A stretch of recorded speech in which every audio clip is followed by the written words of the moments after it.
യേശുനാഥൻ്റെ പെസഹ വിരുന്നനുഭവ ആഴത്തിലേക്ക് പോകുന്ന ഏവർക്കും യേശുമിശിഹായ്ക്ക് സ്തുതിയായിരിക്കട്ടെ. തിരുസഭ മാതാവ് ഇന്ന് നമുക്ക് നൽകുന്ന വചനധ്യാനം യോഹന്നാന്റെ സുവിശേഷം 6-ാം അധ്യായം 1 മുതൽ 15 വരെയുള്ള വാക്യങ്ങളാണ്. 5 അപ്പം 5000 പേർക്ക് കൊടുക്കുന്ന കർത്താവായ യേശുനാഥൻ.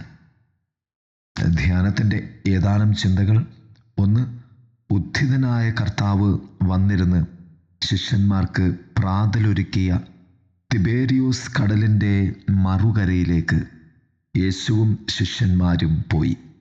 ഇക്കരെ നിന്നും അക്കരയ്ക്ക് കടക്കുന്ന ശിഷ്യന്മാരുടെ യാത്രാനുഭവം എപ്പോഴും ചില അസാധ്യ കാര്യങ്ങൾക്ക് വഴിതെളിക്കുന്നുണ്ട്. അത് എപ്പോഴും ഈ ലോകത്തിൽ നിന്നും ദൈവയാത്രയിലേക്ക് ഓർമ്മപ്പെടുത്തുന്നതാണ്.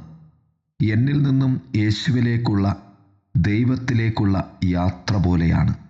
മരണത്തിൽ നിന്നും ജീവനിലേക്കുള്ള യാത്ര പോലെ, മർത്യതയിൽ നിന്നും നിത്യതയിലേക്കുള്ള യാത്ര പോലെയൊക്കെ. വലിയ ജനക്കൂട്ടം അവനെ അനുഗമിച്ചു എന്നാണ് വചനം പറയുന്നത്. ക്രിസ്തു കൂടെയുള്ള നമ്മുടെ യാത്രകളിൽ അനേകം പേർ നമ്മെ അനുഗമിക്കും. അവർ ക്രിസ്തുവിൻ്റെതാവുകയും ചെയ്യും. യേശു മലമുകളിലേക്ക് കയറി അവിടെ ഇരുന്നു എന്ന് വചനം സാക്ഷ്യപ്പെടുത്തുന്നു. 2. യഹൂദരുടെ പെസഹ തിരുനാളിനും വിശപ്പനുഭവിക്കുന്ന ജനത്തിനും മധ്യേ ക്രിസ്തു നിലകൊണ്ടു. സെദേർ എന്ന് വിളിക്കപ്പെടുന്ന അത്താഴവിരുന്നായിരുന്നു ഈ തിരുനാളിൻ്റെ പ്രധാന ഭാഗം. 3 കാര്യങ്ങൾ ഈ തിരുനാളിൻ്റെ പ്രത്യേകതയാണ്. 1. സൂര്യാസ്തമയം മുതൽ പെസഹ ഭക്ഷണം ആരംഭിക്കുന്നു. 2. പുറപ്പാട് കഥകൾ ആവർത്തിക്കുകയും അർത്ഥം അവർ വിശദീകരിക്കുകയും ചെയ്യുന്നു. 3. സങ്കീർത്തനങ്ങൾ അവർ ആലപിക്കുന്നു. ഈ പശ്ചാത്തലത്തിലാണ് കർത്താവ് തൻ്റെ അടുക്കലേക്ക് വിശന്നു വന്ന ഒരു ജനസമൂഹത്തിന് അപ്പം നൽകുന്നത്. അത് വർദ്ധിപ്പിച്ചു നൽകി അത്ഭുതം പ്രവർത്തിക്കുന്നത്. ഈ 5 അപ്പത്തിൻ്റെ അത്ഭുതം കർത്താവ് പ്രവർത്തിക്കുന്ന പെസഹ അനുഭവ പശ്ചാത്തലം ഇതാണ്. അതിനാൽ തന്നെ ഈ 3 തലങ്ങളിലൂടെ കർത്താവിൻ്റെ ഈ 5 അപ്പം 5000 പേർക്ക് നൽകുന്ന അത്ഭുതത്തിൽ നമുക്ക് കാണുവാൻ സാധിക്കും. 1.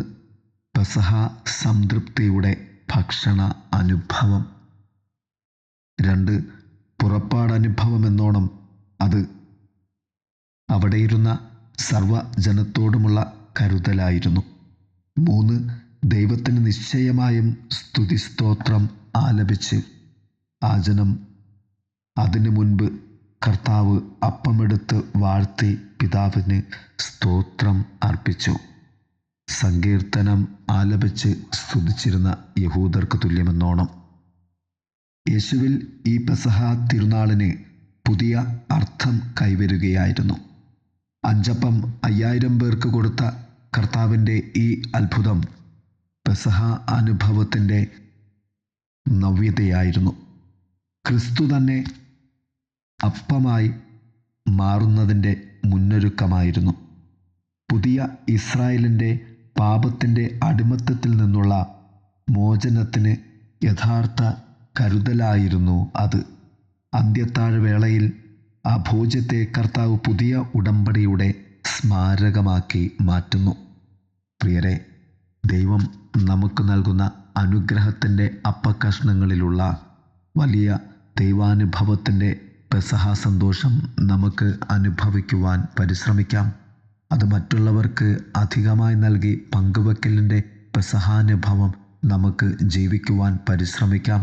ഏവർക്കും നല്ല ഒരു ദിവസം ആശംസിക്കുന്നു. ആമേൻ.